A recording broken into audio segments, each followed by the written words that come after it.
I know this is a controversial take in a culture that equates productivity with moral righteousness and determines the value of a human life by how much work it can spend itself on in a given day, but everybody needs to take breaks. Now, before I pat myself on the back too hard for this groundbreaking wisdom, what I mean is not that everybody needs sleep and weekends, although those are both true and important. What I mean is everybody needs a chance to get away from the grind and choose what they're doing for a while. And that might sound strange or basic or whatever, but in my observation, true self-determination is a luxury in extremely short supply. Most people who work a traditional job or attend schooling, which is most people, are fundamentally placed in a very reactive state. Tasks are given by some higher authority and they're expected to do them and do them right, or there will be consequences. This means they've got very little active choice in the matter of what they're actually doing from day to day. And there's a whole rabbit hole of tangents we could go down here about how in a wealth-based society, freedom of choice is something that must be bought and paid for, and the choice to live how you want is conditional on being able to afford it, and even small-scale choices like what to eat in a given day are luxuries gated behind price point. But while all that is definitely worth examining, it's not really the point of this video. Or is it? More on that later. The point of this video is planted firmly in the fertile soil of fiction land, where a character's freedom of choice is a carefully curated illusion that exists entirely for the entertainment of the audience. Fictional characters do not need to eat, sleep, or take vacations, but the effectiveness of a story is frequently rooted in making the audience forget that this is true. And it is in this space of smoke and mirrors that we encounter the trope known as downtime.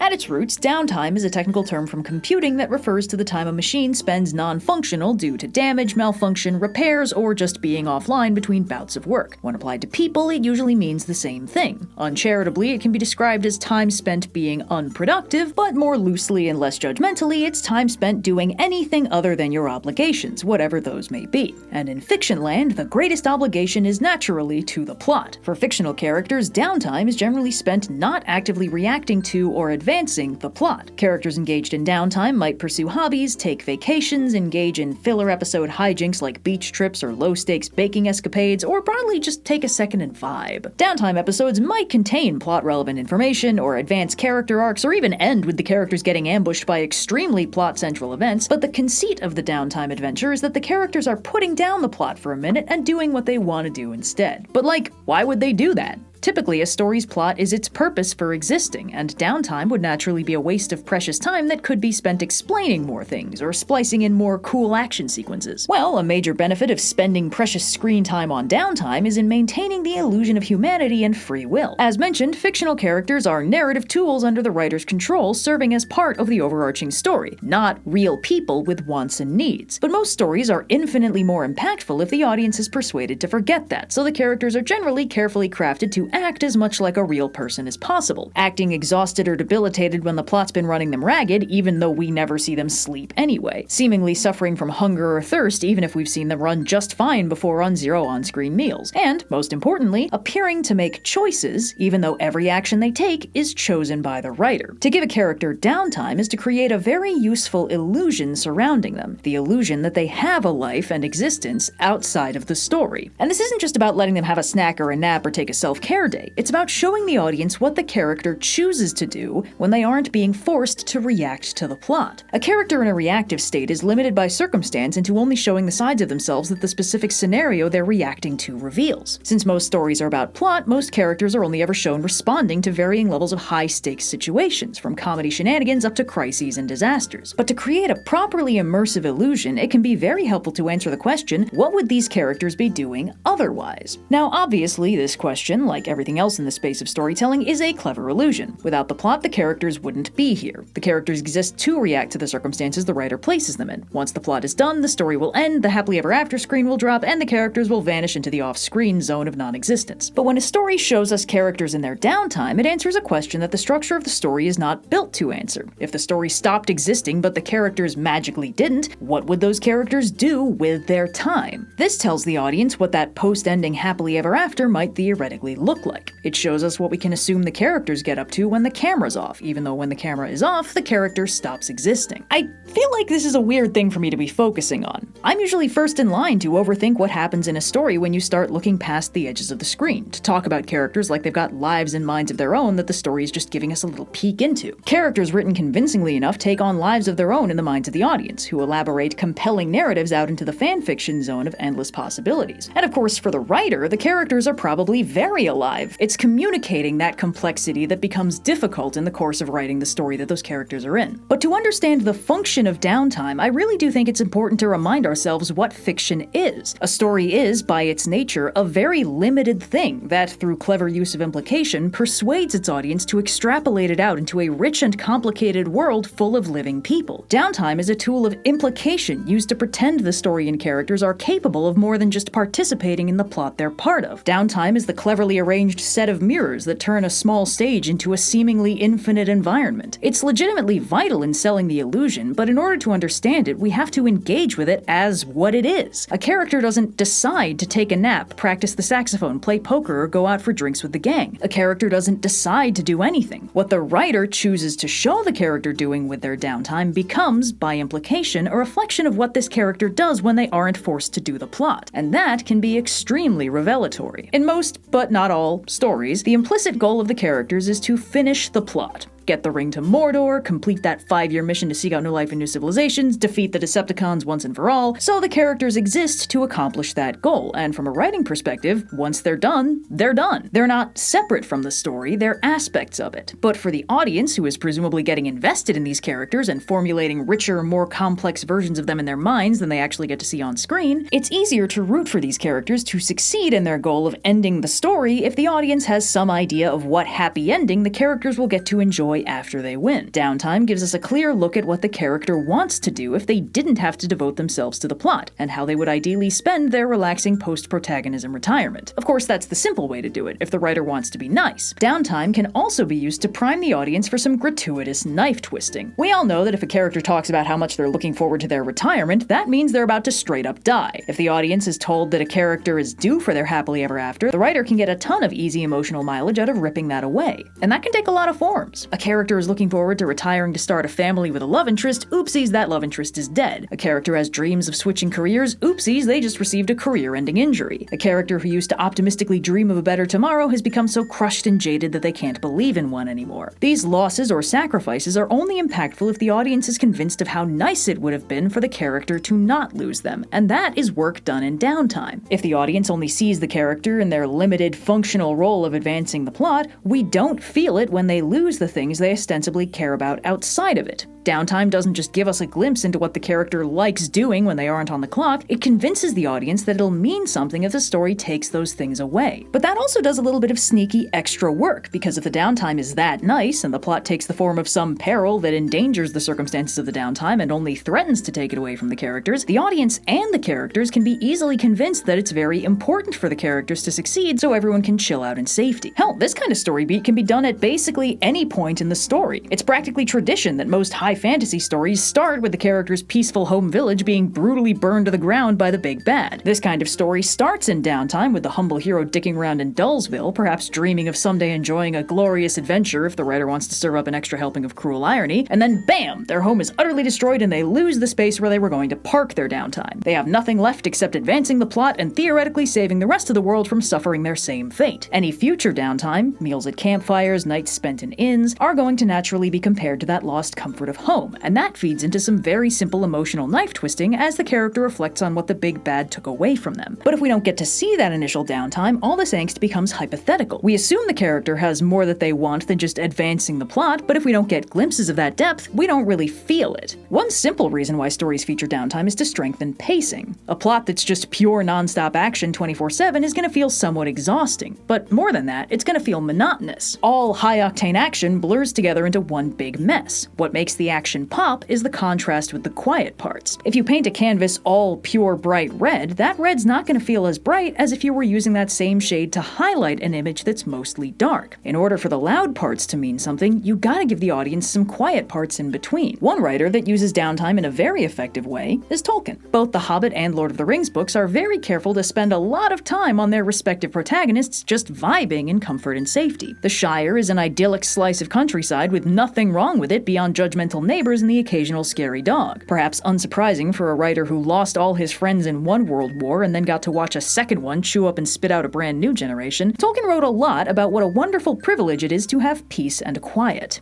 It's an element of the books that doesn't translate well to the screen because the pacing requirements of movies are a lot more limited, but a lot of time passes between the major plot points, especially in Lord of the Rings. Frodo has the ring in storage for 17 years before Gandalf rocks up with his inciting incident, and every time anyone goes to Rivendell, they get to spend weeks relaxing and unwinding. And while this feels kind of indulgent, I actually think it's tremendously important, not just for pacing to make the high-stakes action scenes feel more jarring, but because it plays directly into the themes of the story. Our heroes have time to rest in the books. It almost feels like they have all the time in the world. Weeks, months, or even years pass without incident, and yet the danger is still there, moving ever closer, burning across Middle-earth, inch by inch, slowly approaching the world our heroes know and care about. The movies are paced kinda frantically in comparison, and the heroes have a lot less choice in when and how they take action, since most of it ends up being reaction. Everything feels very non-stop, very go-go-go, very proximate and immediate. In the books, the Fellowship is given a lot more time to chill the hell out, but the existence of plenty of downtime does nothing to counteract the existence of the massive threat looming on the horizon. They can find peace and even joy in moments of quiet, but they can never have lasting safety unless they drag themselves out of bed and choose to do the hard, bloody, dangerous work of ensuring that safety by defeating Sauron. This gives them a smidge more agency than they get in the movies, and it also reframes the thread of the story in a really interesting way. This form of evil is unglamorous, untheatrical, more of a slow poisoning than a Disney villain with a big cool cape. The vibe it gives is more glacial, slow and ponderous and unthinkably vast. Sure, for now Rivendell and the Shire are safe, but if our heroes don't get back to the quest and defy that terrifyingly vast enemy to destroy the ring, they are not going to stay safe. The primary conflict our heroes face when gathering allies is convincing them to take action before the forces of Sauron literally knock down their door. To protect the downtime, they have to leave the downtime. This is why I will forever be butthurt that the movies didn't bother to include the scouring of the Shire, and instead our heroes return home at the end to find it completely safe and fine. The books showed definitively that our hero's downtime corner was not immune to Mordor, and if they'd stayed where things were comfortable, that comfort would have been destroyed with them in it. Looking at the context Tolkien lived in, I think it's really obvious why the form he gave ultimate evil was a distant storm on the horizon, whose influence could nevertheless be keenly felt across thousands of miles by the poor souls who were keyed into it, who then had to march out to meet it if they had a hope of stopping it before it swept over their peaceful country homes and loved ones. But most of what we talked about so far presumes that the characters engaging in downtime are going to be having a nice, chill time with it. Downtime, when available, is presented as comforting, peaceful, a welcome respite from the tribulations of the world. The simple fact is, that is not how it plays out for everyone. It can be very interesting if a character, given the chance to be free of the plot, is either unwilling or unable to clock out. Some characters just aren't built for relaxation. Stoic, badass warriors will frequently skip out on beach episodes and lazy Sundays to instead spend their time training or going on solo quests to prepare themselves for the coming plot. Or perhaps even berating their friends and allies for having the audacity to take a minute to breathe when the important stuff is still out there looming. But all this is still contingent on a few assumptions. Most critically, the assumption that when a character needs to take a breather, their circumstances will be kind enough to let them. That's right, we're looping all the way back to the beginning. I said there'd be more on that later. An inescapable element of any discussion of relaxation is the fact that being able to clock out of one's obligations for any length of time is a luxury, and by the very definition of a luxury, not everyone can afford it.